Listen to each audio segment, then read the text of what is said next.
seu doutorado, que ele defendeu em novembro de 2015, apresentou a tese intitulada Os Espíritos Assombram a Metrópole, Sociabilidades Espiritualistas, Espírita e Esotérica em São Paulo na Primeira República, onde ele estudou as primeiras associações e periódicos espíritas produzidos em São Paulo. O Fausto é professor efetivo de História no Instituto Federal de Educação, Ciência e Tecnologia de São Paulo, é espírita desde a adolescência e atua no Centro Espírita Bezerra de Menezes, no bairro da Penha.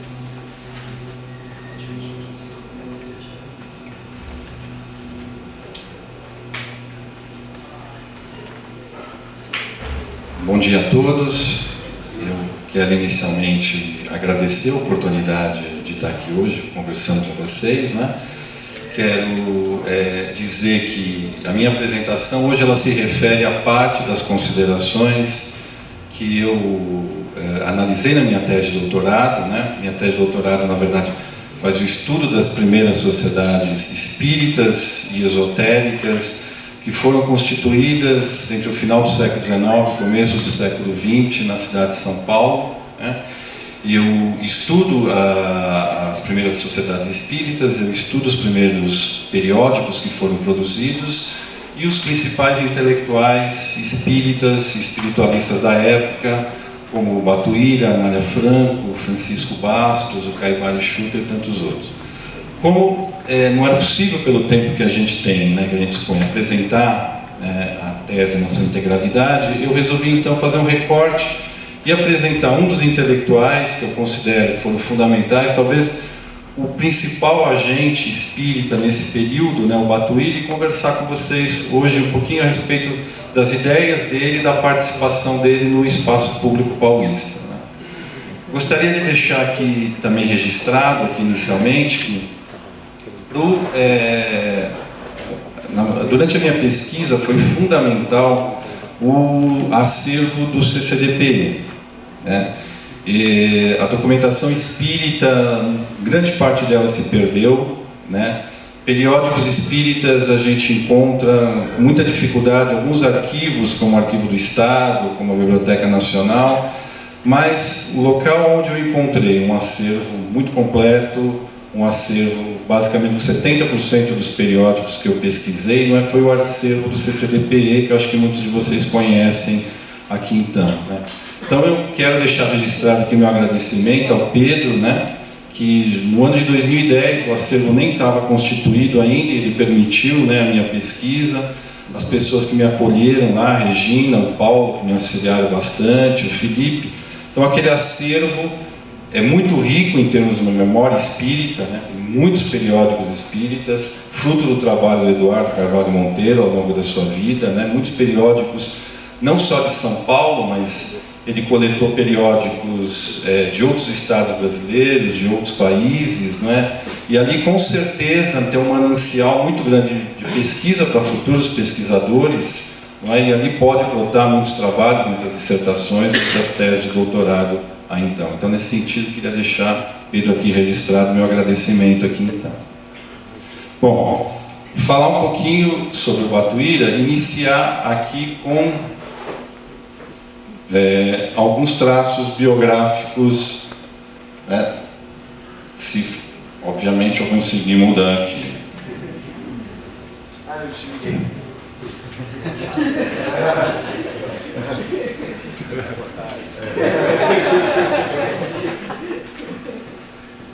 Agora está ligado. Agora está ligado. Então, o Antônio Gonçalves da Silva, ele nasceu no dia 26 de dezembro de 1838. Alguns livros de história, né, e algumas informações na internet, o próprio verbete da Wikipédia coloca uma outra data, né? Apresenta como data de nascimento março de 1839, mas eu entrei em contato lá em Portugal com o Grupo Espírita Batuíra, né? E uma das dirigentes, a Rosário Jordão, me enviou uma cópia da certidão de nascimento dele, e aí confirmou que, na verdade, né, ele nasceu em 26 de dezembro de 1838, em Vila Meã, Águas Santas, freguesia de São Tomé do Castelo, concelho de Vila Real, Portugal.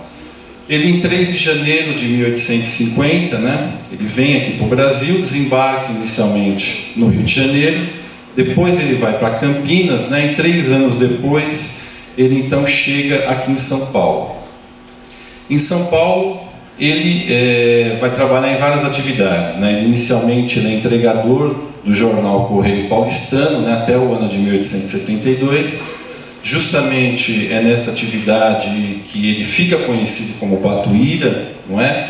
Os seus contemporâneos diziam que ele tinha uma agilidade muito grande na entrega de jornais, e aí dizem que ele parecia, não é, com uma ave muito característica, né, daquele período, apelidaram ele de Batuíra.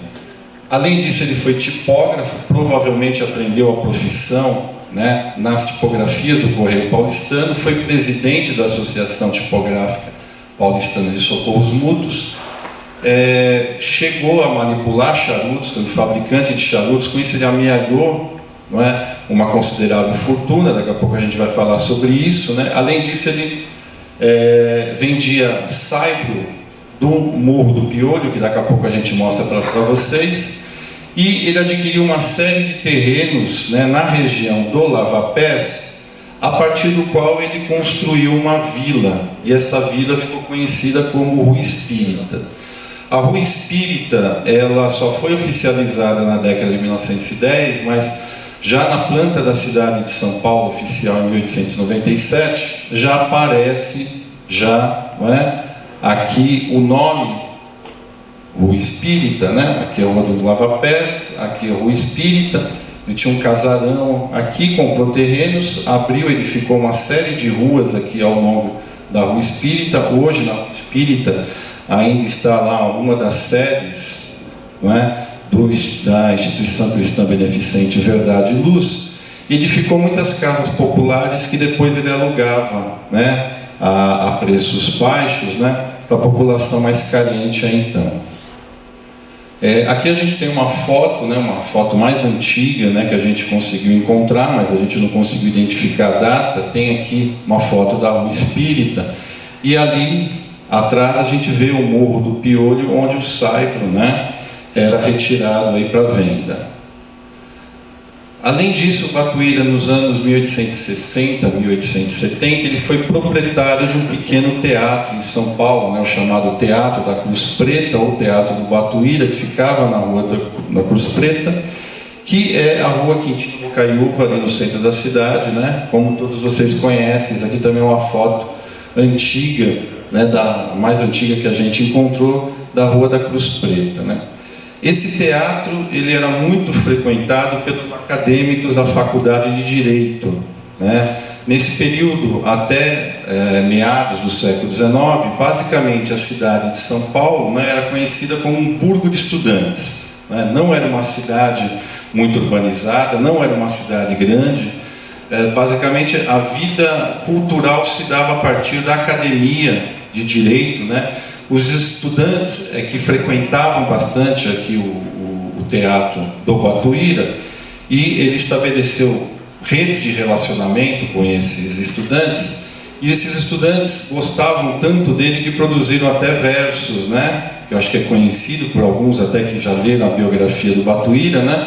Quando eles recebiam o Batuíra, que era ator também, normalmente eles o recebiam, não é, dizendo: salve grande Batuíra, com teus dentes de traíra, com teus olhos de safira, com tua arte que me inspira, nas cordas da minha lira estes versos de mentira, tá? Então era aí essa homenagem aí ao Batuíra. Além disso, o Batuíra, e aí é interessante porque ao longo da trajetória dele ele vai estabelecendo redes de relacionamento com diferentes grupos, né? E ele participou do movimento abolicionista, né? Atuando no chamado grupo dos Caifases, né? Os líderes principais eram o Luiz Gama e o Antônio Bento, que era um grupo que acolhia escravos fugitivos, né? Acolhia escravos fugitivos, né, durante algum tempo, e depois compravam as cartas de alforria desses escravos. Então, o próprio Batuíra nos diz isso no Verdade e Luz, em 1900, ele vai dizer o seguinte: declaramos às nobres damas que fomos abolicionistas, funcionando em nossa casa uma sociedade. O nosso finado chefe, o Dr. Antônio Bento, nos mandou muitos escravos fugidos para os colocarmos onde não pudessem ser agarrados por seus senhores. Por esse motivo, pudemos avaliar os bons e maus senhores em vista da perspectiva com que os fugitivos se apresentavam. Aqui depois nós vamos falar sobre uma coluna que ele, durante praticamente 8 anos, ele vai escrever no Verdade e Luz, no qual ele vai debater com as damas da caridade da cidade de São Paulo, que era um grupo beneficente católico, Ele constantemente vai dialogar com elas, mostrando a falta de caridade dos católicos e como os espíritas eram muito mais caridosos, tinham uma atuação muito mais caridosa do que os católicos aí então. Então, nesse sentido, no momento no qual ele fala sobre a falta de caridade, como os católicos eram escravocratas, como os espíritas, sempre atuaram pela abolição da escravidão, pela república, pela democracia. Depois a gente vai voltar a falar sobre isso. Ele pega e fala a respeito disso, quer dizer, ele atuava nesse movimento abolicionista, muitos católicos, na verdade, eram escravocratas. Bom, o Batuíra foi casado com Brandina Maria de Jesus, depois viúvo com a Maria das Dores Coutinho e Silva. Teve um filho de cada esposa, ambos chamados Joaquim, falecidos quando crianças. Alguns autores concordam, e em especial o Eduardo Carvalho Monteiro fala sobre isso, que a morte do primeiro filho, aquele impacto, aquela tragédia, o levou, ou converteu ao espiritismo, o levou a procurar o espiritismo então. No Verdade e Luz, o periódico do Batuíra, quando ele traz alguns traços autobiográficos, ele na verdade não cita essa tragédia. Ele diz que entrou em contato com o espiritismo no ano de 1884, num estabelecimento comercial, quando ele escutou uma conversa a respeito de uma sessão espírita. Ele pergunta o que se refere àquela sessão espírita, convidam ele então para participar de uma sessão na casa de Domingos Coelho. Ele participa da sessão, ele se interessa e a partir daí ele inicia um processo de leitura das obras espíritas disponíveis aí então, principalmente as obras de Kardec, o periódico Reformador, e aí começa esse seu interesse aí. Ele mesmo nos fala, no primeiro número do Verdade e Luz, sobre essa sua conversão. Ele vai dizer: achei o que tanto desejava e que nunca encontrei na religião católica de que fui adepto. A partir daí, ele começa suas atividades no chamado Centro Espírito, Centro Família Espírita, do qual a gente sabe muito pouco. A gente sabe que foi fundado em 1886. O presidente era o Dr. Ramos Nogueira, um advogado, um dos primeiros espíritas no século XIX de São Paulo, que se dedicou a fazer palestras. Não dá tempo da gente falar bastante sobre ele, mas ele foi extremamente representativo nesse período. Também atuava nesse centro o Angelito Orteroli, que acho que alguns conhecem, tem uma participação importante no movimento espírita no Rio de Janeiro. Depois vem para São Paulo, trabalha no Centro Família Espírita, depois funda um centro e depois a sua esposa funda um outro centro. Ele acaba trabalhando neste outro centro então. Ele se transforma em agente do Reformador em São Paulo, representante do periódico Reformador da Fé em São Paulo, e depois ele abre aquilo que ele chama de um escritório de consultas grátis, no qual ele atendia pessoas, e ele relata diversas curas de obsessão espiritual, utilizando a fluidoterapia, passes e receitando homeopatia. É extremamente interessante que as suas atividades, elas são registradas por cronistas, por memorialistas de São Paulo, que não são espíritas, mas ele ganha tanta representatividade, tanta notoriedade, com essas curas, com esses atendimentos, que ele não passou despercebido da crônica, desses memorialistas, né? Então, por exemplo, o Gabriel Marx, ele vai dizer o seguinte, né? Para eles, Batuíra não passava de um perfeito espírita e amigo leal de todos os sofredores do mundo. Demais, espírita dotado de santas qualidades mediúnicas. A todos, ricos e pobres, Batuíra atendia com a mesmíssima afabilidade. Não só Gabriel Marques, né? Mas o Antônio Egídio Martins, ele vai tratar, né, o Batuíra, que é um personagem, se transforma num personagem muito conhecido da sociedade paulistana na época. Ele vai chamá-lo de o popular, estimado e humanitário cidadão Antônio Gonçalves da Silva Batuíra. Para a gente finalizar essa parte, um outro contemporâneo dele, o Afonso de Freitas, agora já com uma tinta, né, um pouco preconceituosa, ele vai dizer o seguinte, né? Antônio Gonçalves da Silva Batuíra conseguiu, após longos anos de trabalho honrado e pertinaz, reunir avultados bens de fortuna.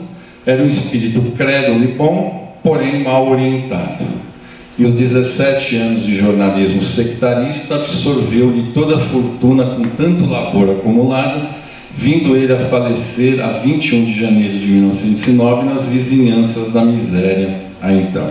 Ele escreve, não é, o Afonso de Freitas, um livro clássico, em 1915, dando conta de toda a imprensa periódica paulistana, né? E aí ele chama a atenção em relação ao Verdade e Luz, que daqui a pouco a gente vai falar, que tinha grandes tiragens, né, tiragens surpreendentes na época, né? O que mais chama a atenção do Afonso de Freitas, né, é o fato dele ter enriquecido tanto no comércio, né, e depois ele acaba vendendo todos os seus bens, aplicando nas suas instituições beneficentes, né, e para ele seria um escândalo aí então, né, e chamando ele de um espírito mal orientado aí então, tá? O Batuíra, a partir do momento que ele abre esse consultório, que ele chama de consultório de consultas grátis, né, e depois, com a edificação do Centro Espírita Verdade e Luz, ele passa a atender no salão e passa a promover uma série de curas inclusive que são apresentadas na imprensa da época. Ele começa a estabelecer uma série de conflitos com a medicina oficial. Medicina oficial que, como todos nós sabemos, estava se institucionalizando naquele período aí, então, né? Esses conflitos do espiritismo com a medicina oficial já foi tratado numa série de outros trabalhos acadêmicos, né? Inclusive em outros anos, outros pesquisadores vieram aqui ao INLIP e apresentaram alguns trabalhos com essa temática aí então, né?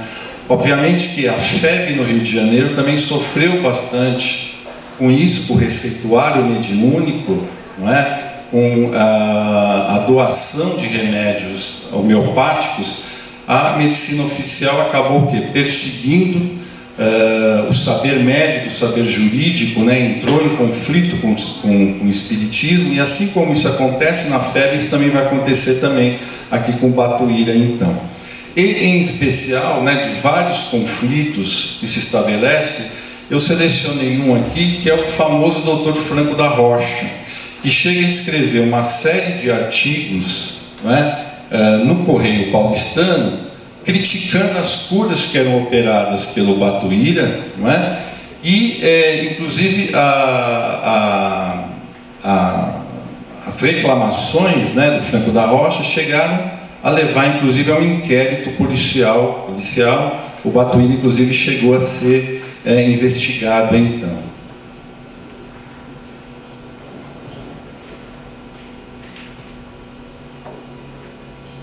Bom, os argumentos, eles são extremamente conhecidos, né? De que o espiritismo causava loucura, causava histeria, não é? Aquilo era uma ilusão. E nesse sentido, o Batuíra, ele começa a escrever. Inicialmente também ele envia artigos, né, para o Correio Paulistano. Depois ele responde no Verdade e Luz, né, defendendo então as curas obtidas e dizendo o seguinte, né, inicialmente, ele apelava para a liberdade religiosa. Né, o que é extremamente interessante, isso foi uma estratégia dos espíritas, né, a FEB também utiliza isso, apelando para que a Constituição de 1891 estabelecia a liberdade religiosa. obviamente que existia um código penal na época, depois instituído, que perseguia aquelas atividades que eram consideradas de magia, de sortilégio, não é? E o espiritismo sempre foi perseguido e sempre ficou nessa fronteira, né? Ora sendo considerado, né, uma religião e, portanto, tinha uma legitimidade de atuação, ora sendo considerado magia e, portanto, muitos médiuns, né, muitas instituições foram perseguidas, fechadas, etc. Isso aconteceu muito no Rio de Janeiro, faz parte da história da febre, mas também acontece aqui no Brasil. Tanto o Batuíra, no Verdade e Luz, como o Caibara Schutel, no Clarim, vai apresentar diversas notícias de centros de médiuns que são perseguidos naquele período aí então. Os argumentos do Batuíra, como a gente falou, apelava para a liberdade religiosa, de pensamento, né, e dizia que ele não fazia concorrência com a medicina oficial, né, isto é, né, ele tratava principalmente pobres que não tinham condições, não é, de procurar um médico.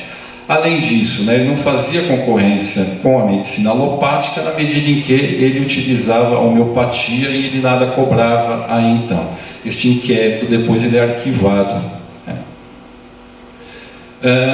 E a partir de 1890, então, ele passa a atender no salão do Centro Espírita Verdade e Luz e ele noticia diversas viagens que ele faz por São Paulo e por outros estados, né? É extremamente interessante que muitas pessoas entravam em contato com ele, não é? Dizendo de pessoas doentes, pessoas muito pobres, em Minas Gerais, no Rio de Janeiro, em Mogi das Cruzes, etc. E ele sempre se dispunha a visitar essas pessoas e tratar, não é, essas pessoas, e muitas vezes depois os jornais locais noticiavam, né, a passagem do Batuíra e noticiavam as curas obtidas por ele, né?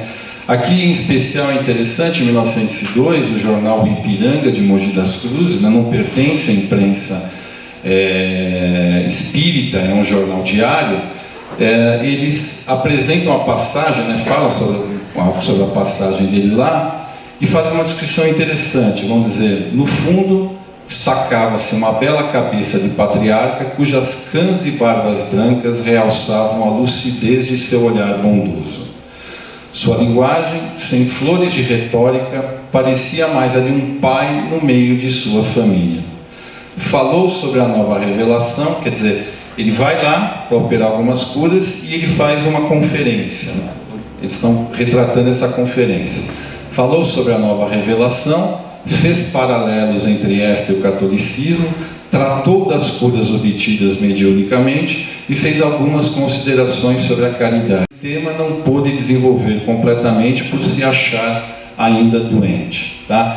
Quer dizer, Batuíra, muitas vezes, mesmo enfermo, né, ele relata isso, ele viajava todas as vezes que procuravam ele, pedindo um auxílio, não é? Às vezes uma criança, às vezes um idoso, né? Ele ia, visitava, não é, aqueles doentes, né? Muitas vezes ele auxiliava na edificação de centros espíritas no interior. Ele acabou semeando alguns centros espíritas fora aqui da cidade de São Paulo, né?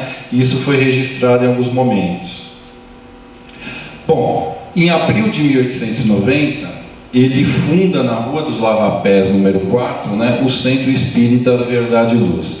Existe uma discussão aí que possivelmente ele tenha, na verdade, refundado uma antiga sociedade de mesmo nome, né? O próprio reformador na época, né, fala isso, né? Então, a refundação da Sociedade Espírita Verdade e Luz, existia uma, né, ali próximo, né, no número 20, cujo dirigente era o Angeli Torteroli, né? Ele fecha essa instituição para depois trabalhar num centro espírita fundado pela sua esposa era médium receitista, e aí, aparentemente, o Batuíra, então, refunda essa sociedade pelas informações que a gente tem. O Canuto Abreu nos informa que esse foi o maior centro do Brasil, foi o único com sede própria, né? E foi o maior centro, inclusive maior do que a própria FEB, né? Depois ele adquire uma tipografia e um mês depois, né, ele passa a editar o jornal Verdade e Luz, o jornal com 4 páginas, depois 8 páginas, e a partir de 1905, com 32 páginas, se transforma numa revista. O que chamou a atenção de muitos pesquisadores e muitos contemporâneos foi as expressivas tiragens, não é, do Verdade e Luz. Então ele começa com 2.000 exemplares, né, atinge 15.000 exemplares em 1897, depois cai para 6.000 e depois, quando se transforma em revista, né, passa a ser 11.000 exemplares. Quando passa a ser revista, passa a ser mensal. Ele começa semanal, depois se transforma em quinzenal, depois ele volta a ser semanal então. O que é interessante no Centro Espírita Verdade e Luz, não é? O Batuíra, ele, em primeiro lugar, ele se preocupou em construir uma espécie de gabinete de leitura, não é? Gabinete de leitura no qual ele dispunha de toda uma bibliografia de livros e de periódicos espíritas, não é? Alguns em italiano, para a comunidade italiana.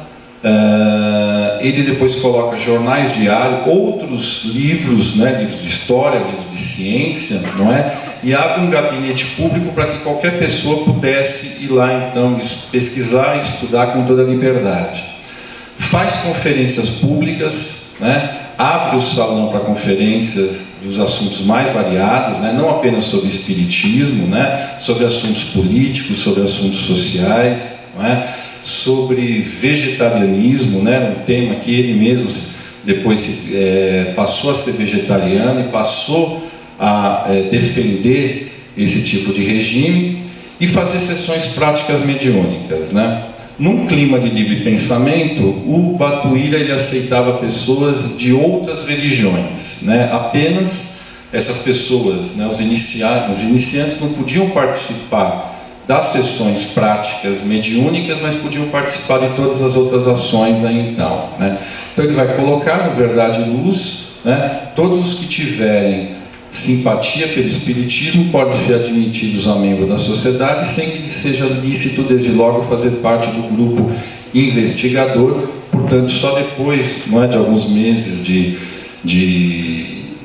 frequência no centro, participando das conferências, que podia então participar, não é, das sessões práticas mediúnicas aí então. O centro é fundado em 1890, em 1904 é transformado o centro em instituição cristã beneficente Verdade e Luz. E aí é interessante porque ele vende os seus bens, não é? Todos os bens que ele tinha, todas as últimas casas que ele tinha na Rua Espírita, não é? Os 2 casarões que ele tinha, o sítio em Santo Amaro, ele doa, não é, para a instituição cristã Verdade e Luz. E aí ele expande, ele amplia suas obras beneficentes com assistência aos órfãos, viúvas pobres, enfermos, fornecimento de roupas, alimentos e tratamento médico. Interessante que em Santo Amaro, né, ele edifica uma chácara dirigida pelo Francisco Vitorino Pereira, né, que torna-se um asilo para cuidar de casos de obsessão espiritual, e também para abrigar uma outra instituição que eu vou, já falo para vocês, ou pelo menos eu acho que vai dar tempo de falar para vocês, né? Aqui uma foto, a única foto, né, a foto mais antiga que a gente tem aqui da Instituição Cristã Verdade e Luz, de 1924, tá? O que é interessante na revista Verdade e Luz é um respeito profundo, né, ao livre pensamento e um debate de temas que eram muito controversos e que em outros periódicos espíritas da época a gente não percebia esse clima. O Batuíra, ele permitia que artigos com temas fossem políticos, com temas sociais, com temas que discutissem, não é, muitas vezes com opiniões opostas, se alguns articulistas defendendo que o espiritismo deveria ser praticado apenas como religião, outros que criticavam isso como uma versão mais mística, etc. Enfim, ele nunca se furtou a abrir o espaço da revista para uma discussão de temas que a maioria dos outros periódicos, né, normalmente eles tinham uma diretriz, não publicavam artigos que fossem controversos. Ele sempre fez questão de abrir para discussão, para um amplo debate. Ele vai dizer que ele era adepto de uma doutrina que oferece a mais ampla latitude ao pensamento. Deixamos toda a liberdade de opinião aos que nos honra com a sua colaboração. Em vários momentos, ele foi cobrado por espíritas de outros estados, né, pelo fato dele apresentar artigos, não é, que eram muito diversos, trazia muitas polêmicas, né, e ele sempre defendeu a sua opinião, mas ele permitia que outros pudessem ali expressar suas opiniões divergentes. Então, em outro momento ele vai dizer: essa diversidade de vistas sobre o mesmo objeto é uma garantia de progresso e de adiantamento, pois que do choque de ideias opostas, mas convergindo para o mesmo ponto, é que nasce a luz e a verdade engrandece. Assim, pois, como espírito e, portanto, racionalista, não nos é lícito pôr peias no pensamento de ninguém. Aí ele está dialogando principalmente com um periódico que era muito crítico, né, que era o chamado espírita alagoano, né, que o criticava pelo fato de, às vezes, ele abrir espaço para um ocultista que tivesse uma visão diferente, ou que ele abrisse espaço para um socialista, que ele abrisse espaço para um anarquista, e aí então ele responde dessa forma. Então, nós vivemos um clima de livre pensamento, né? Tudo nos é lícito, né, discutir então. Então não existiam interditos, né, nesse periódico Verdade e Luz. Nesse sentido, ele tem uma ação muito anticlerical, né? Assim como no Clarim, o Caibara e Schutter também tem uma ação extremamente anticlerical, de oposição à Igreja Católica, né? O Verdade e Luz, a gente também percebe essa feição aí então. Não dá tempo da gente aqui analisar com vocês, mas desde o início, o movimento espírita, a gente percebe que já nos anos de 1870, ele está muito aliado ao movimento anticlerical. Os primeiros espíritas eram anticlericais, inclusive, que buscavam no pensamento espírita, né, uma fonte de pensamento contra a Igreja Católica. Não apenas a Igreja Católica em termos religiosos, em seus dogmas, em seus rituais, etc. Mas no próprio sentido da instituição Igreja Católica, o poder que tinha sobre a sociedade, sobre as consciências das pessoas, não é? E sempre defendendo uma sociedade que fosse laica, tá? Então isso é bastante importante, não é? Uma crítica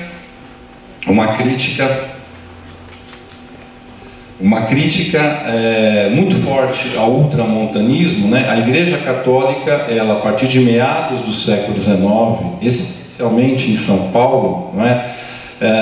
Até meados do século XIX a gente tem um catolicismo, né, que os especialistas chamam de um catolicismo iluminista, que até dialogava com as ideias modernas, com a razão, com a liberdade, com o livre pensamento, né? Mas o ultramontanismo se impõe, na verdade, como um catolicismo extremamente conservador, que recusa essas ideias iluministas, essas ideias modernas.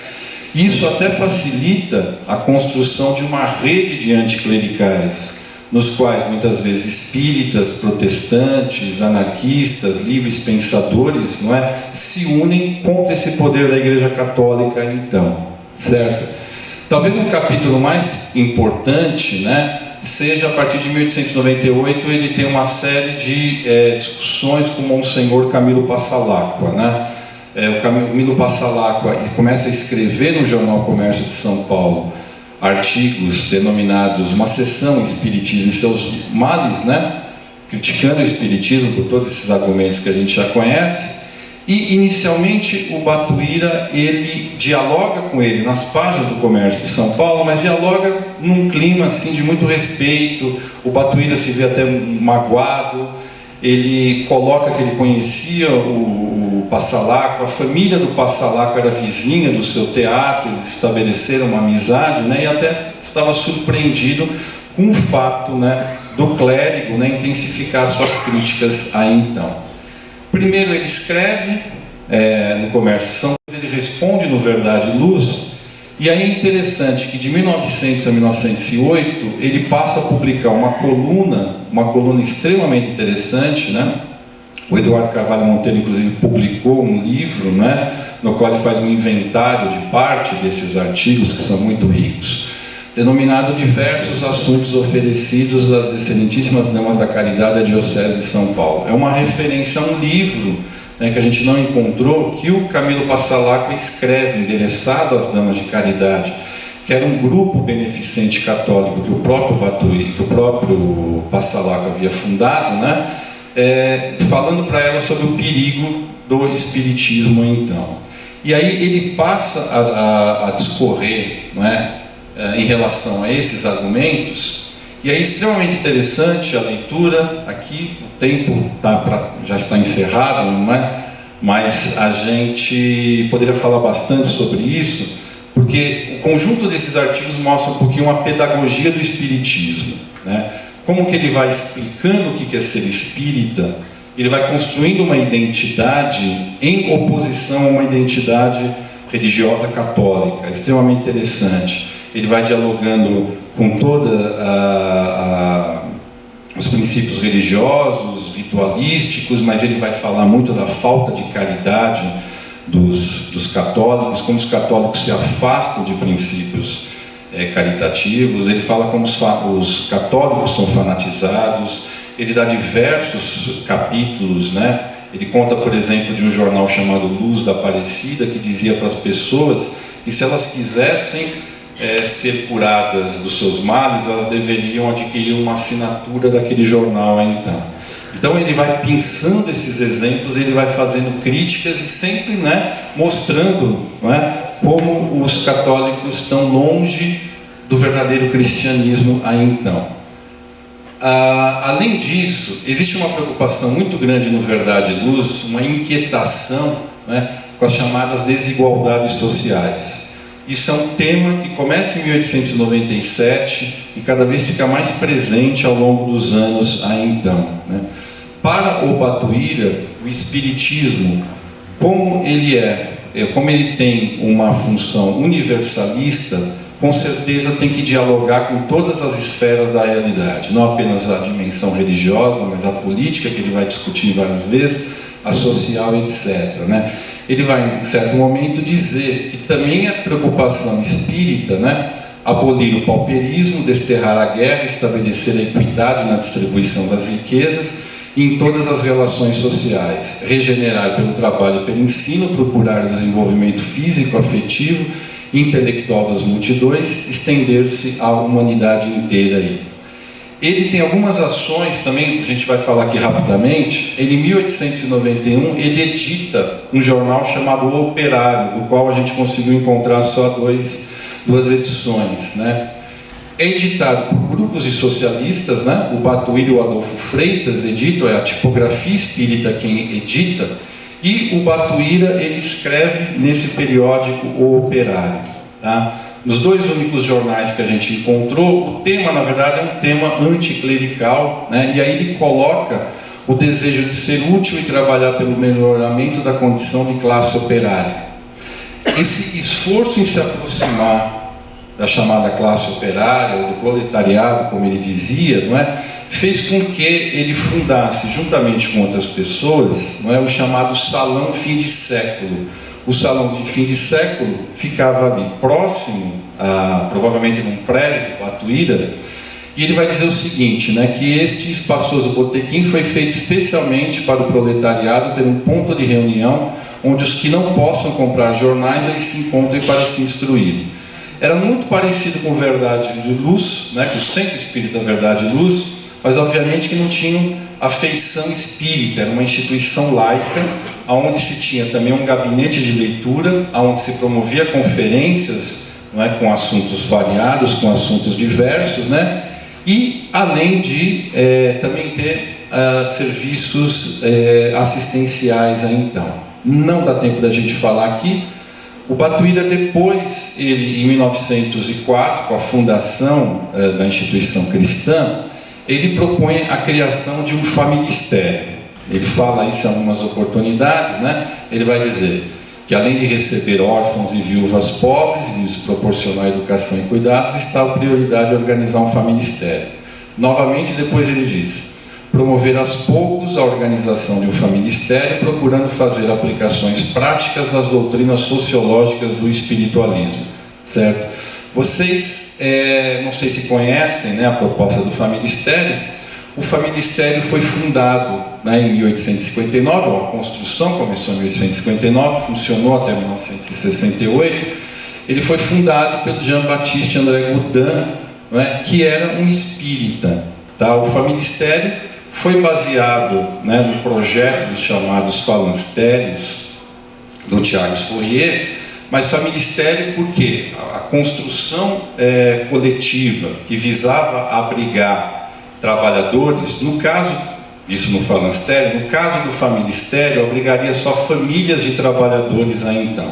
Uma construção coletiva, né, no qual ia hospedar famílias de trabalhadores, né, que tinham acesso a uma série de serviços e a uma gestão coletiva daquela instituição, então, uma comunidade pautada pela solidariedade, né?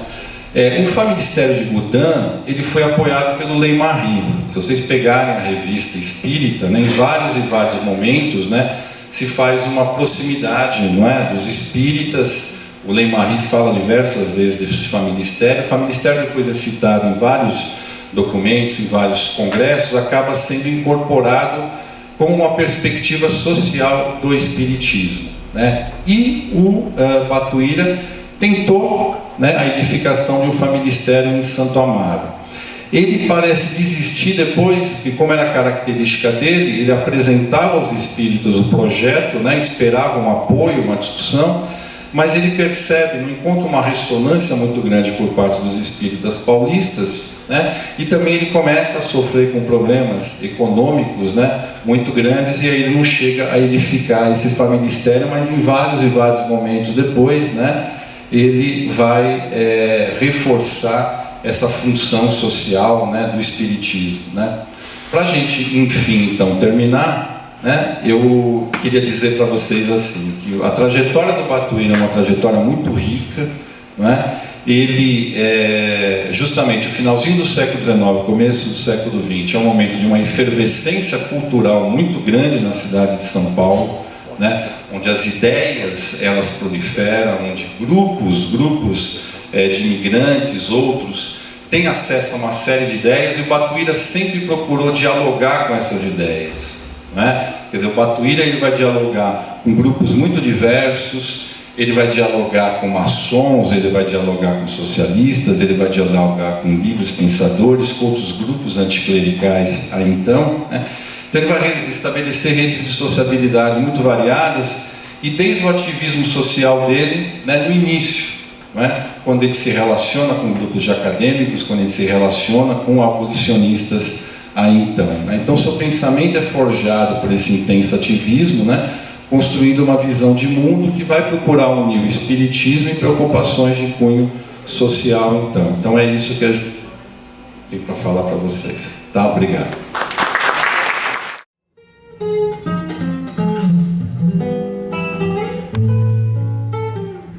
Ela aparece em todos os periódicos paulistas do período, né, ou pelo menos os principais, né.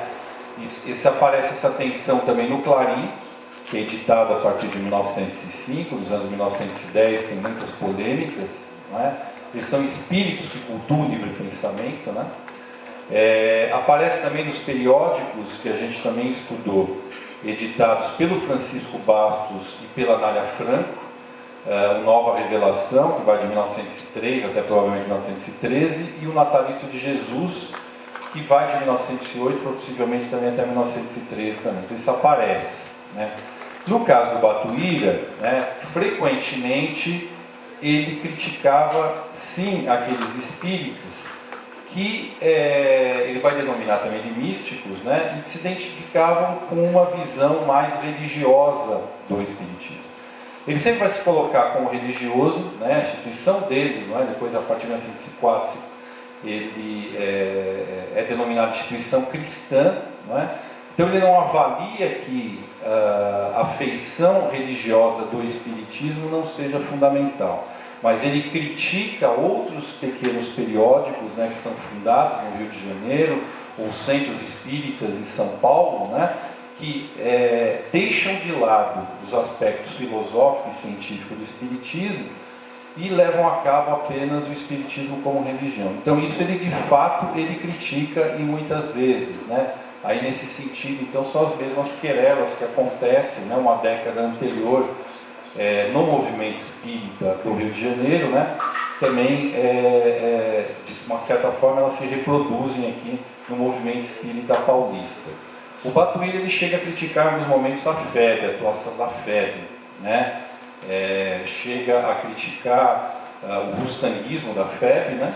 E chega também em alguns momentos a criticar quando a FEB, por exemplo, ela publica livros do Kardec, faz uma nova edição, uma edição de luxo, ele chama a atenção para o fato da FEB não estar publicando, né, livros que são populares, né, e que, portanto, a FEB deveria estar preocupada, não é, com essa educação, né, do espiritismo, mas se aproximando, não é, das camadas populares aí, então. Ele tem, então, algumas altercações com a FEB. Não é um assunto predominante, mas aparece em alguns outros momentos, né? Aparece principalmente quando a FEB dirige algumas críticas, né? A gente vê que a postura do Batuíra muitas vezes é uma postura de reação, né? Quando algum periódico, algum espírita desfere críticas, não é? A sua atuação, ao seu periódico, aí ele responde aí então. Mas então aparece sim essa questão, não é, da luta entre místicos e científicos, e o Batuíra ele também acaba se posicionando, não é? Não digo a favor dos científicos, mas dizendo que o espiritismo deveria sim assumir o seu tríplice aspecto, então, nesse sentido. Não sei se eu respondi tudo. Não, perfeito. E a outra era só a separação do Batuíra ativista político e espírita, se tem alguma maneira de separar isso. Ah, certo. Olha, desde o início é difícil. O Batuíra ele sempre coloca o espiritismo como uma doutrina universalista. E sendo universalista, é necessário levar em consideração todos os aspectos da realidade.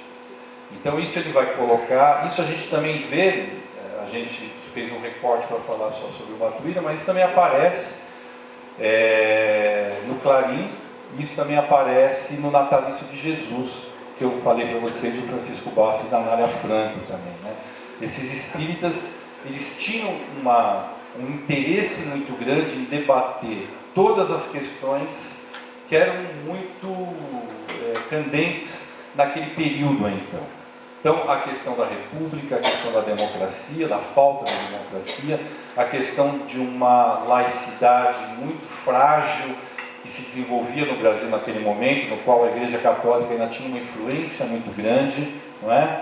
Questões sociais, enfim. Então esses espíritas, não só o Batuíra, mas eles sempre se posicionaram através de um intenso ativismo social, sim. Tá? Eu acho que isso é importante a gente colocar, então.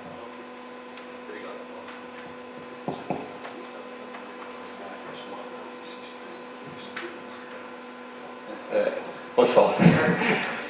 Estava dizendo que após o desencarne de Kardec, o Pierre Gaëtan Lemarie, que assume a revista, uma das características mais marcantes de mudança, né, na linha editorial da Revista Espírita, depois de 69, é a politização.